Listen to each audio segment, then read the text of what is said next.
Next one is Air Force One. That's part 2 of my Columbia TriStar VHS collection.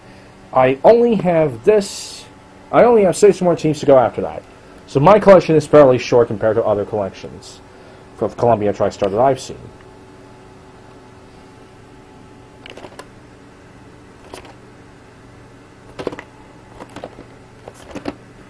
This was co-presented by Beacon Pictures, and internationally it was released by Touchstone Pictures. Columbia Pictures had the rights to this movie here in America. This is the rental version, although my copy is not an X-rental, but it is a rental version, just so you know. Printed during the 4th week of 1998. Next one is also a rental version, but wasn't rented out, ironically enough. I have some tapes that I think are rental versions, but which were not rented out anywhere. That's my term for version 1 tapes, rental copies. Alright, next one is As Good as It Gets with Jack Nicholson, Helen Hunt, and Greg Kinnear. This won 7 Academy Award nominations, including Best Picture, Best Actor, Best Actress, Best Supporting Actor, and Best Screenplay. Best Picture went to Titanic, of course.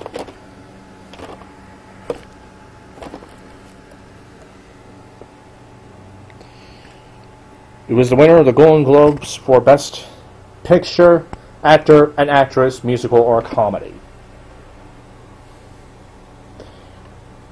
This is from 1998.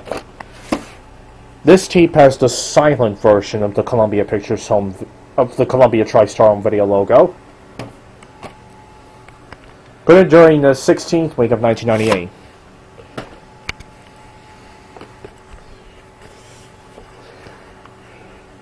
Next one is the very last Columbia TriStar family collection tape in my collection, Madeline. 1998 TriStar film, one of the last that Siskel and Ebert gave 2 thumbs up to before Gene Siskel's death. This was released in November of 1998 on VHS. No, not November. Oh, there you go. It was released on December 15th, 1998 on VHS. And there's the stamp up here. This tape came from Hollywood Video, as you can see.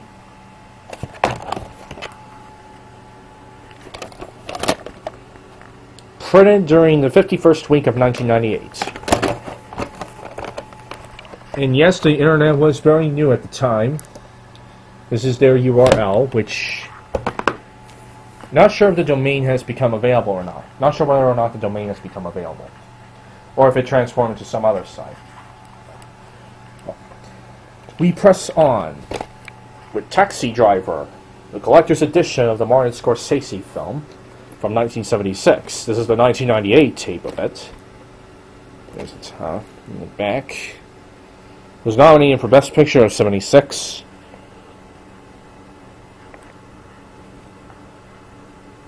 (1999) tape.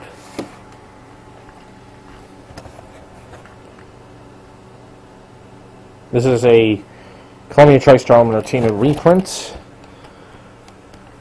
from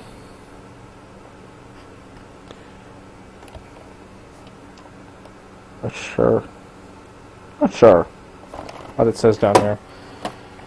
This was printed during the 24th week of 2002. Don't really see a print date down there though. Thought there was, but apparently I'm wrong on that front. Next is a childhood favorite of mine, Stuart Little. This VHS was released in April 2000. Little family just got bigger apparently. It's a 1999 Columbia Pictures film.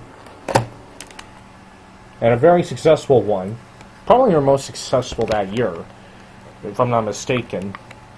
Columbia Sony Pictures Home Entertainment mostly had flops during the year, but this was a very big success for them back in 1999.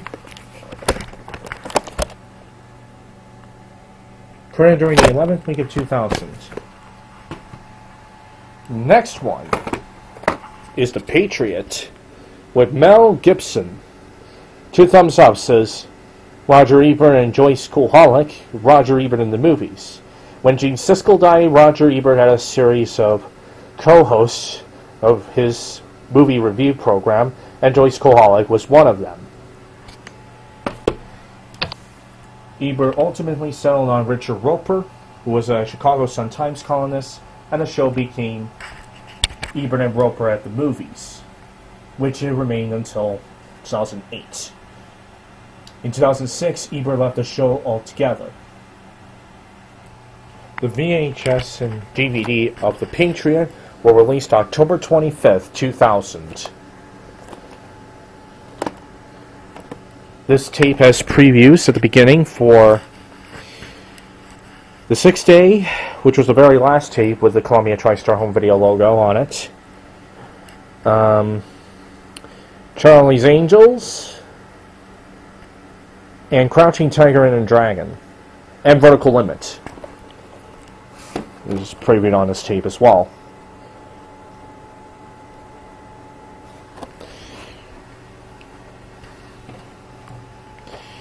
This tape was printed during the 47th week of 2000.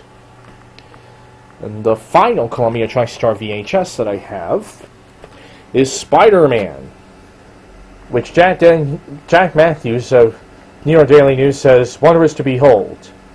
I do not know why I almost name-dropped the name of a popular whiskey at that moment there. Wonder what that means."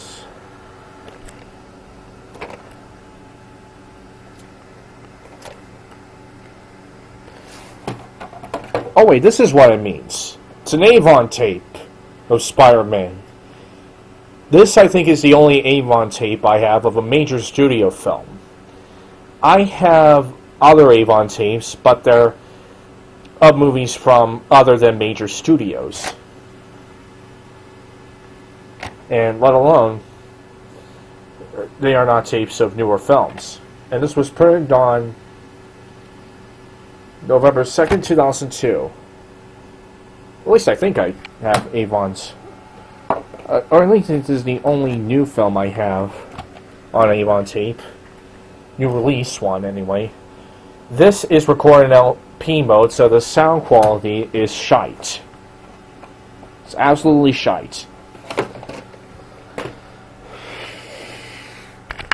Alright then. Next up, the DVD.